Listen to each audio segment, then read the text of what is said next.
Are you a photographer that wants to speed up your editing process? Then you should try culling, and that's C-U-L-L-I-N-G, not C-O-O-L-I-N-G. So that doesn't mean grab an ice pack and sit in front of your laptop. It's not gonna help. Now, if you don't know what culling is, you're probably stupid. No, I'm just kidding. Culling is the process where you take your photos from your SD card, and before you ship them into Lightroom or whatever editing service you use, you're choosing which ones you're going to dump and which ones you're actually going to take inside of the app. Now, this is really essential if you're a sports photographer because you're just bursting a lot of photos during plays and action, but it really works for any type of photography as well. There's no point in dumping thousands of photos into Lightroom all at once for you to just end up only using a fraction of them. What you can do to save time beforehand is culling. Now, there's a lot of different methods to cull. I know a lot of people use programs like Photo Mechanic, which can be very expensive. Oh my God! I myself was using Narrative Select, which used to be a free program and now it is paid. Move this man!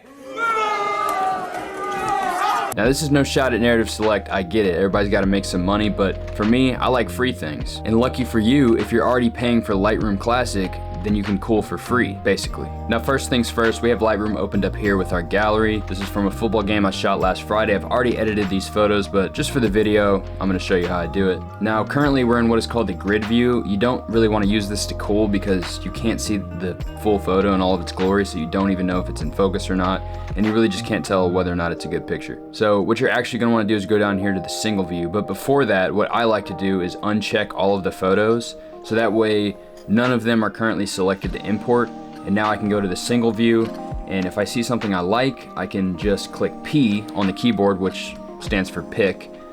Or if you want to do it the other way, let's say you had every photo checked, you could also just click X to take the photo out. But I find it a little bit easier to have all the photos deselected, so that way you're just clicking pick, and that way you're not having to go through every photo and click X. You're just going to be typing on the keyboard more if you end up selecting all of them beforehand. So we have no photo selected. We're just going to go through here. I'm not picking any of these photos. This is an okay photo, but I know I got a better photo of this player later on in direct sunlight. Sifting through these photos, I like this one because it has a little bit more composition, so I'm going to click P and we're going to pick that one. Another one here, I like this photo, P, and this is a similar photo here.